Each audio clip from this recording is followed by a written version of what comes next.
Hello everyone, स्वागत है आप सबका ज्योग्राफी विद कंसेप्ट चैनल पर। गाइस, लास्ट क्लास में हमने पढ़ा था क्योटो प्रोटोकॉल। क्योटो प्रोटोकॉल क्या है, इसके बारे में कुछ मतलब कि इसकी स्टार्टिंग कहाँ से हुई, कब हुई, कैसे हुई, इसके बारे में मैंने थोड़ा सा आपको बताया था। इसका मकसद क्या था, क्यों मतलब क्योटो प्रोटोकॉल लाना जरूरी था, इस बेस पे मैंने पिछली क्लास में बात की थी। गाइस, क्या आप भी यूजीसी नेट या यूपीएससी या और भी स्टेट एग्जाम की तैयारी कर रहे हैं जहां आपको लगता है आपकी ज्योग्राफी वीक है, तो यहाँ पर आपको हर topic with concept, with diagram, with example clear करवाया जाएगा। सो गाइस, हम क्योटो प्रोटोकॉल के बारे में मैंने क्या बताया था कि इसकी स्टार्टिंग होती है 1992 में। सबसे पहले इसके लेकर बात की गई, किस बात के बेस पे जलवायु परिवर्तन क्यों हो रही है और इतनी तेजी से जलवायु परिवर्तन हुई तो इसके अर्थ पर क्या इफेक्ट पड़ेंगे। इन सारी चीजों को देखते हुए, जैसे मतलब बात करें हम सन 1600 शताब्दी से पहले, 1600 शताब्दी से पहले का क्या था। उस टाइम मतलब एनवायरमेंट, पोल्यूशन वगैरह का कोई इतना कुछ चक्कर नहीं था कि एनवायरमेंट अशुद्ध हो रहा है या फिर उस पर कुछ इफेक्ट पड़ रहा है।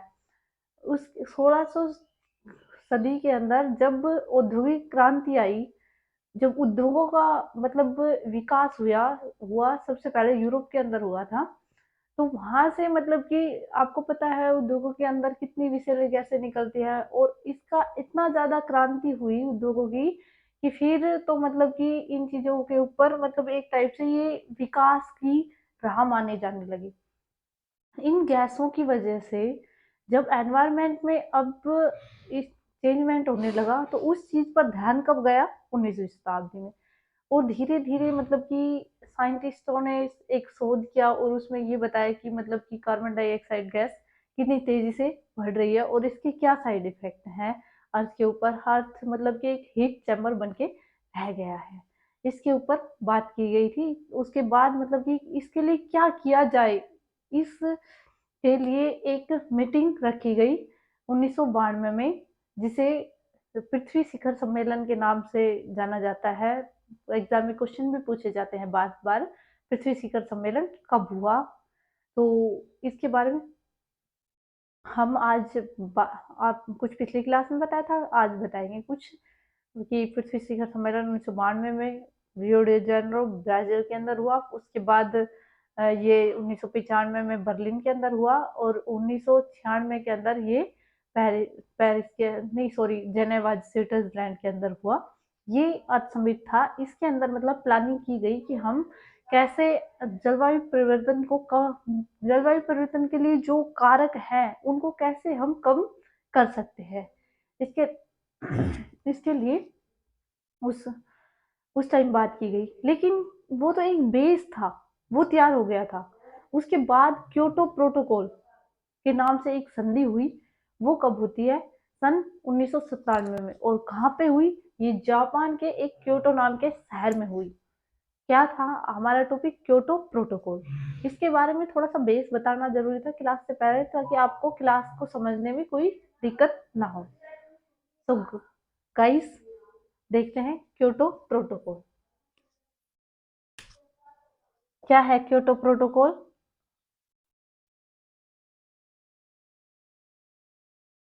क्योटो प्रोटोकॉल,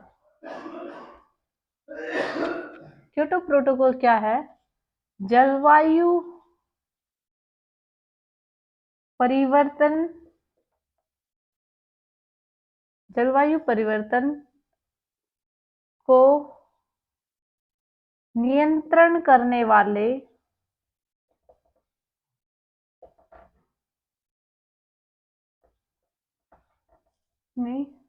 वाले कारकों पर ध्यान देने के लिए एक कानूनी व बाध्यकारी संधि हुई। मैं क्लास के अंदर बार बार आपको एक ही बात बोलती हूँ कि आप जो भी मतलब पढ़ रहे हो उस चीज़ को नोट करना सीखिए। जब आप नोट्स खुद के नोट्स प्रिपेयर करना सीख जाओगे उस टाइम एग्जाम आपका अपने आप क्वालिफाई होगा। तो इसका क्या था कि जलवायु परिवर्तन क्यों हो रही है, उन सब कारकों को कैसे नियंत्रण किया जाए, उन पर ध्यान देने के लिए एक कानूनी और बाध्यकारी संधि थी, मतलब कि हाँ इसको मानना ही पड़ेगा। और इसका मतलब इसके अंदर क्या बात हुई, क्या मतलब ये संधि किस बेस पे हुई, क्या कानून थे इसके, और किन पे ये कानून लागू किए गए, उसको भी देखते हैं हम। देखिए यहाँ पे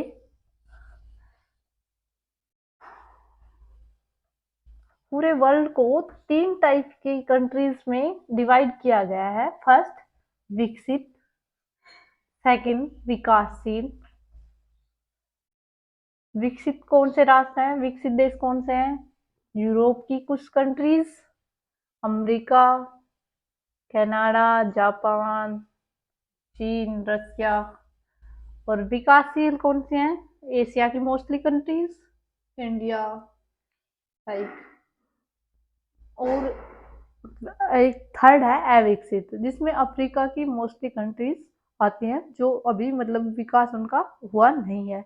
और विकासशील वो देश हैं जो मतलब विकास की राह पर मतलब बढ़ रहे हैं, तो कुछ टाइम में विकसित कंट्रीज में गिने जाएंगे। तो इसके अंदर क्योटो प्रोटोकॉल के अंदर 2 टाइप में डिवाइड किया गया। फर्स्ट विकसित विकसित देश। विकसित देश कितने थे? 38। और विकासशील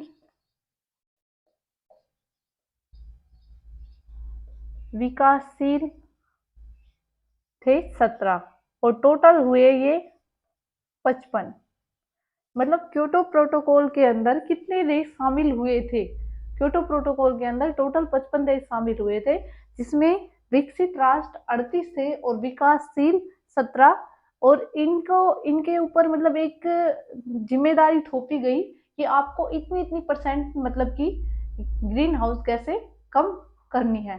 तो ग्रीन हाउस गैसें कम करके क्या है कि उस चीज को हम कंट्रोल में ला सकते हैं, जलवायु। और इसका मेन लक्ष्य क्या था? इसका मेन लक्ष्य था 1990 के दशक में जिस टाइप की जलवायु थी, जैसा एनवायरमेंट था, जैसी जलवायु करना। और कब तक लक्ष्य रखा गया? 2012 तक। 2012 तक इसका लक्ष्य क्या था कि जो 1990 के अंदर जैसी जलवायु थी, जिस टाइप का एनवायरमेंट था, उस टाइप का एनवायरमेंट करना। कब तक? 2012 तक। मतलब मकसद क्या हुआ कि ग्रीन हाउस गैसें कितनी कम करनी? 5.2% तक ग्रीन हाउस गैसों का स्तर को कम करना। ग्रीन हाउस गैसों के स्तर को कितना कम करना? 5.2% तक ग्रीन हाउस गैसों के स्तर को कम करना। अब ग्रीन हाउस गैसें कौन कौन सी हैं ये देख लेते हैं, उसके बाद मैं आपको बताऊंगी कि कौन सी राष्ट्र के ऊपर क्या जिम्मेदारी थी इसके कानून के अंदर। ये देखिए यहाँ पे ग्रीन हाउस गैस, कौन सी ग्रीन हाउस गैस इसके अंदर रखी गई कि हाँ इन ग्रीन हाउस गैसों को कम करना है। ग्रीन हाउस गैस CO2 यानी कि carbon dioxide, dioxide oxide, CH4 methane, और CFC chlorofluorocarbon, fluorocarbon, NO2 nitrous oxide, nitrous oxide, और थी हाइड्रोक्लोरोकार्बन, हाइड्रोक्लोरोकार्बन और एक सल्फर क्लोराइड। यानी कि कुल कितनी गैसों के ऊपर यहाँ पर बात हुई? 6 गैस, 6 गैसों को यहाँ पर इन्होंने ग्रीन हाउस गैसों के अंदर ऐड किया। कौन कौन सी? Carbon dioxide, methane, chlorofluorocarbon, nitrous oxide, sulphur sulphur chloride और हाइड्रोक्लोरोकार्बन क्लोराइड। ठीक है, इन गैसों को इन्होंने ग्रीन हाउस गैसों के अंदर रखा था।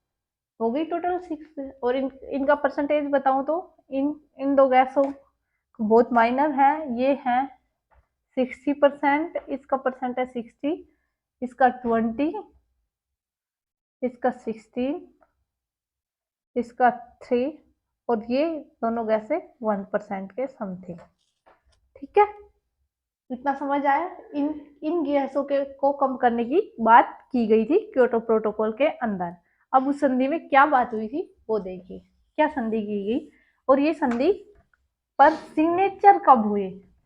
ये क्वेश्चन कई बार पूछा जाता है। क्योटो प्रोटोकॉल की जो संधि हुई उस पर सिग्नेचर कब हुए थे?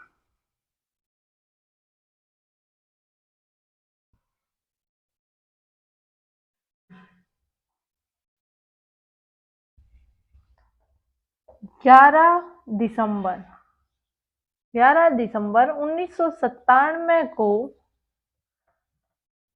38 विकसित 17 विकासशील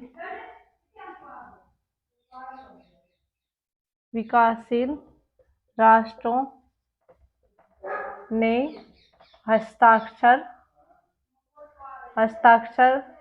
किए। कितने देशों ने हस्ताक्षर किए? टोटल 55 देशों ने, जिसमें 38 विकसित 17 विकासशील देशों ने इस संधि पर 11 दिसंबर 1997 में सिग्नेचर किए कि हाँ हम ये शर्तें मानते हैं। अब देखिए इसकी शर्तें थी क्या? इसकी शर्तें ये थी,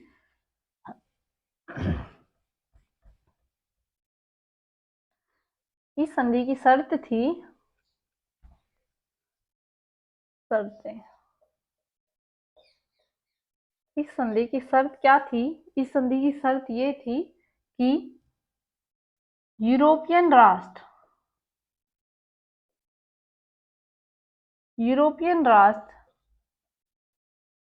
कार्बन उत्सर्जन में कितने परसेंट की कटौती करेंगे? 8% की। यूरोपियन कंट्रीज कितनी? टोटल यूरोपियन कंट्रीज कितनी परसेंट कार्बन की कटौती करेंगे? 8%। और यूएसए, यूनाइटेड स्टेट अमेरिका 7%। ठीक है, जापान 6%, कनाडा 3% और अदर कंट्रीज, अन्य देश जो और बच गए, अन्य देशों के लिए शर्त थी कि वो टोटल 5.2% कार्बन उत्सर्जन को कम करें। ये इसके अंदर शर्त रखी गई थी और इस शर्त को सभी मतलब मानने के लिए कानूनी टाइप से मतलब बंधे हुए थे, इसलिए इसको बाध्यकारी संधि कहा गया, कानूनी और बाध्यकारी, क्योंकि वो इस कानून से बंधे हुए थे कि वो इतने कार्बन की कटौती करेंगे। और कब तक करेंगे? ये करेंगे 2012 तक। 2012 तक लक्ष्य क्या रखा था? 2012 तक वे इस संधि को मानेंगे और इसको मतलब कि कार्बन की कटौती कितने परसेंट करेंगे? कार्बन की कटौती करेंगे इतने परसेंट।